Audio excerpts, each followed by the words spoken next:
Hello friends, welcome to today's class. Today we look at photoelectric effect. So this concept is teaching us that if you have a photon of sufficient energy and you incident the photon on a metal surface, the electrons will be ejected from the metal surface. Of course, in physics we define electricity as the flow of electrons. So once the photon has sufficient energy, electrons will be ejected from the metal surface. This is what we call photoelectric effect, because it produces the flow of electrons when light is incident on the metal surface. Depending on what we call work function. Of course, you know electrons in a metal are held together by what we call electrostatic forces, and so those forces have to be overcome by the energy of the incident photon, so that electron will be ejected. Now, if you have a metal surface like this, an incident electron, incident photons on it, then electrons will be emitted. Now, what determines the emission of electron is the work function of the metal.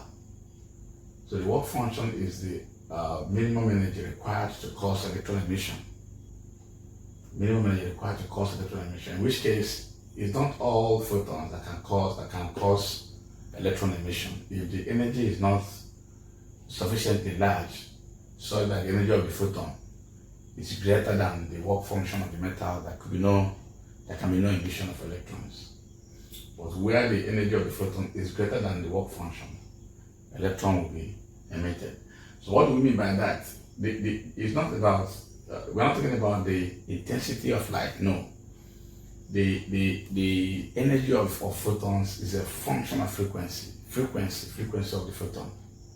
What do we mean? You know, in the electromagnetic spectrum, we have what we call from radio waves to gamma ray. We have what we call revox. This is radio wave, infrared, radio, infrared, visible, ultraviolet, X-ray, and gamma ray. So the energy of the photon, E photon, that will cause emission of electron from any metal surface is given by Planck's constant multiplied by frequency. So Planck's constant H is quantitatively 6.62 times 10 minus 34 joules second or something. I hope I'm correct. You look it up. Now, what this means is that it's possible the energy of this radio wave, we all know what we use in telecommunication, our GSM communication, our radio transmitters is radio wave we use in communication, general communication. Now, the energy is not strong enough to cause photoelectric effect. The energy is not strong enough to cause the emission of electron from the surface of metal, because radio waves are not ionizing radiations, so they cannot do that. Now this is infrared. Infrared can't do that either. But visible light can do that. It depends on their energy. Now, this is increasing order of frequency. This is increasing order of wavelength. Wavelength increases this way or decreases this way. Wavelength decreases this way. We can say it increases this way because the wavelength of radio wave is longer than that of gamma, longer than that of X-ray, longer than ultraviolet, but the frequency of gamma is the highest. So, but if you get to the visible light we know is red, what we call Roy wave. Red, orange, yellow, green, blue, indigo, and violet. So these are the ones we can see. You can see red, you can see orange, you can see yellow, you can see green, you can see blue, you can see indigo, you can see violet. So But these ones are not visible. There are ways of seeing them in higher physics. You will understand that. Now, when we say it depends on the energy, it depends on whether the incident radiation is radio, wave, infrared, visible, ultraviolet, X, or gamma. But these ones, from ultraviolet to gamma, are called ionizing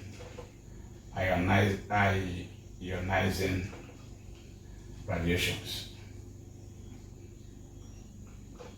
What does it mean to ionize? To ionize means to cause an electron to leave an atom completely. The atom loses the electron and becomes ionized. For instance, if you have Na plus, it means sodium, it has nothing, so it has lost one electron. So once the atom of sodium, if incident, for instance, ultraviolet ray on an atom of sodium, or if you coat the surface of sodium or a metal with sodium, an incident ultraviolet, it will get it ionized. An electron will leave, becomes ionized. This is the concept. Now, Albert Einstein, one of the greatest scientists that ever walked the earth, explained this concept. He said, the energy of photon is related to the work function. Work function, I call it, this is energy psi, or let me use a normal convention, E work function. So this is energy of the photon, the work function, the energy of the metal, and the energy of the electron ejector. So the energy of photon, E photon, will be equal to the work function, I can call it W, the work function of the metal plus the kinetic energy, because it's moving now, K max, kinetic energy of the ejected emitted electron. Now, this photon energy is HF equals work function is also HF, but we put naught here. This naught attached to it is telling us what we call, is trying to define what we call threshold frequency. And threshold frequency is defined as the minimum frequency required to cause electron emission. Below this frequency, you cannot realize photoelectric effect. Now K max is the energy of the electron having been dislodged from the metal, then it leaves the metal surface completely. Now this K max, of course, we know electrons have mass. The mass of an electron is 9.1 times 10 minus 34 kg.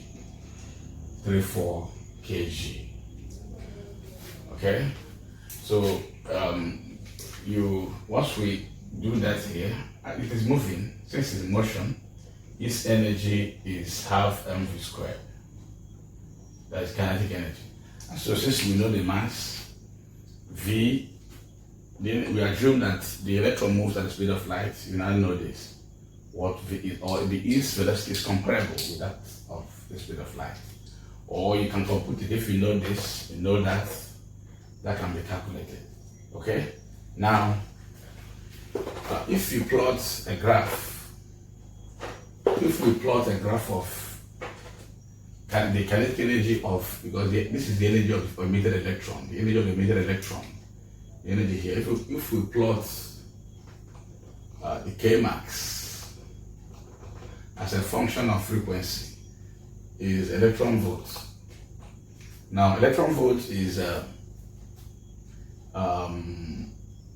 what we use in measuring energy. So one electron volt equals 1.6 times 10 minus 19 joules, and it is called the energy. Electron volt is defined as the energy acquired by an electron in falling through a PD of 1 volt. Electron volt is defined as the energy acquired by an electron in falling through a period of 1 volt. And frequency, the unit of frequency is either hertz or per second.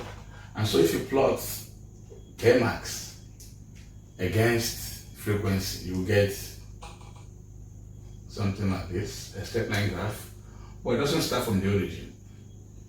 Here, this is what we call the threshold frequency. If you look at this graph, notice at this point there is no K max is 0, meaning there is no electron emission. So that confirms our assertion that below this threshold frequency, no electron emission.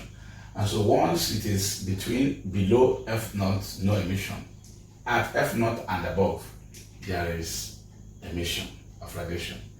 So this is what you should know, you should conversant when we are dealing with photoelectric effect. What is important is that it has nothing to do with the intensity of photon. No, the intensity of photon can change the number of electrons. It can not its emission. You can have more electrons, but not its emission. Emission is a function of frequency completely. This formula has what do you call it? Intensity has no place here. So it's just a function of frequency. Light itself is energy. Light is energy. The rest mass of light is 0. Light is energy. Once you see light, what you are seeing is energy. So blue light, green light, these are visible rays that we can see. So they have, if you, of course, visible light ranges from red to what we call red wave. I've written it before. Now, red, the frequency of red, the wavelength of red is the longest. So this is the increasing order of wavelength, decreasing order of wavelength. That is, lambda is decreasing as you are going. In which case, this is blue light has shorter wavelength than red light. That's what it means. And of course, it has higher frequency because frequency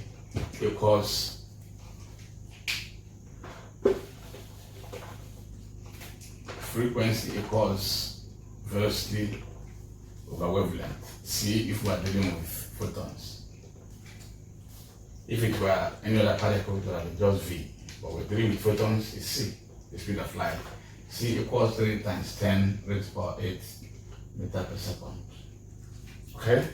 So F varies at 1 over lambda. So if F is increasing, since we are saying this is decreasing order of wavelength, it is also increasing order of frequency. Okay?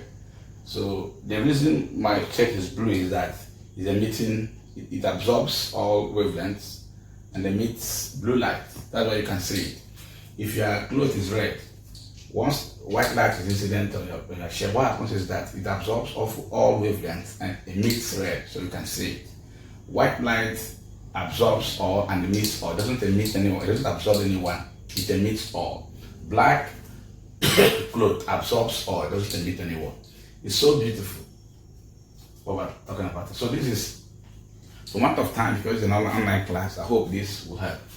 Just go through it and that will help you understand the concept of photoelectricity. Thank you.